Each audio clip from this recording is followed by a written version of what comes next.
Hi everyone. I've said many times in many of my videos that people try and emerge a little bit too fast. Even in a recent viewers clip that I analysed, a van emerged really too quick and it ended up in a collision.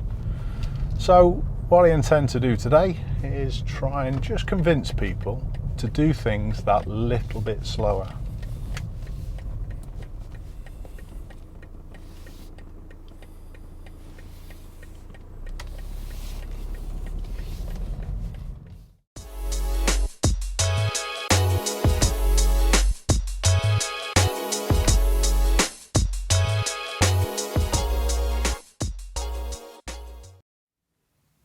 Most people are always trying to get to their destination as quickly as they possibly can, and they often take risks when they're doing junctions. Now, the space just after the giveaway line, maybe 2 to 3 car lengths after the giveaway line, is what I call the kill zone, and this is where the collisions usually take place, and it's often where people get injured.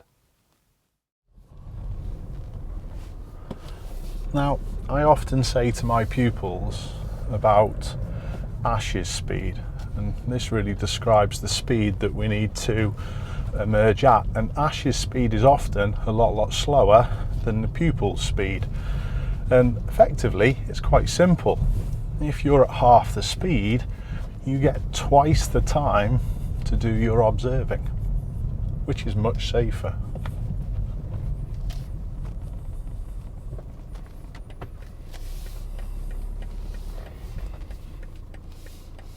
If you don't go this slow, your observations have got to be so quick and you'll never take in anything. Remember, half the speed gives you twice the time. What we can see to the left and to the right at a giveaway line determines on what we do. Sometimes what you may have to do is actually creep past the giveaway line to be able to see around parked obstructions like parked cars. Just have a quick look at this junction. You can see the parked vehicles to the right hand side. If I stop here at the giveaway line, I can't see.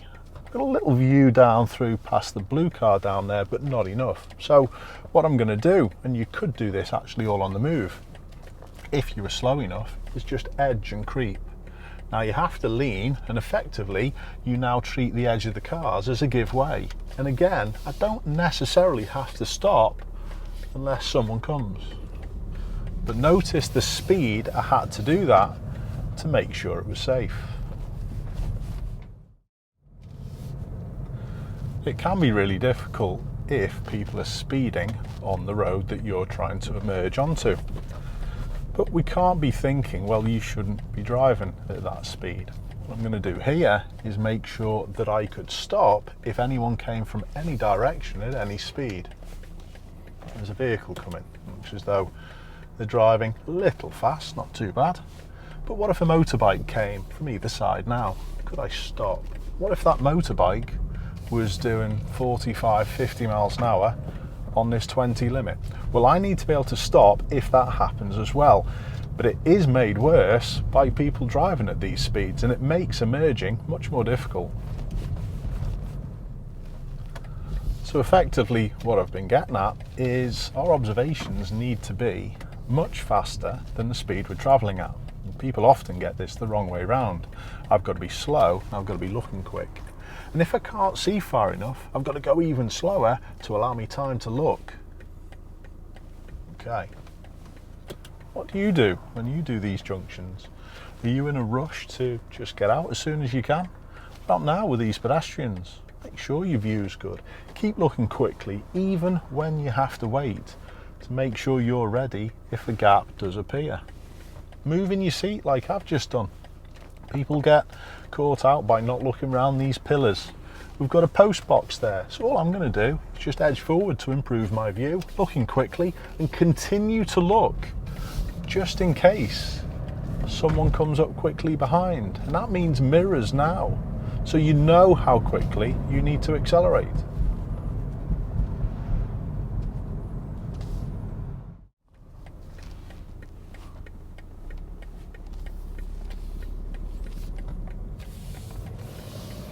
You can always make up speed after. I know we've only got a 20 limit here, so can't go too much. However, why not try going a little slower at the junctions and then put your foot down on the straight bit when it's clear? Because that's safer. Nowadays as well, we see many people lambast other drivers for pulling out in front of them, and I know people don't take a lot of care, and that's one of the main reasons why I'm doing this video today. But the people who speed up and flash the lights and blare the horn at others when they emerge from junctions are only making the problem worse. We see this all the time. Appreciate the problems that people do have when they have to emerge at a junction like we've got in front of us. Look at these parked cars, look at the high walls. I know there's going to be parked cars on the other side as well. So is it always possible not to inconvenience people? There we go, let's work this out. Let's try and do something to make it better. Now, he shouldn't have turned in as early. However, let's fix this. I'm just going to budge up. But again, I had the little problem with what I could see this side. So going back to what I was saying, you can't always do emerges when they're difficult without inconveniencing people. So don't make the situation worse, make it better.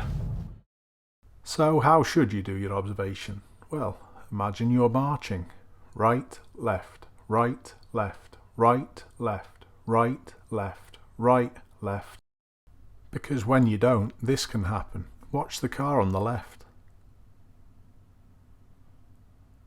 Do you think they kept on looking quick enough?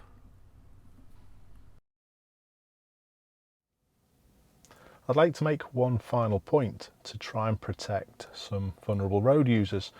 And yes, it's motorcyclists involved in this, but it's generally cyclists who can easily be missed behind these pillars and parked cars and other obstructions when we are emerging. It does make it difficult as well because some cyclists treat every single ride as training and not as a mode of transport, so they try and get to their destination in the highest possible speed. And some of these roadies will then go and argue the toss to say that their bike is designed for a different purpose. It's a race bike. So on that note, I'm going to say goodbye, and I'm just going to go off and buy a Formula 1 car for my daily drive. Keep safe, everyone. I'll see you soon.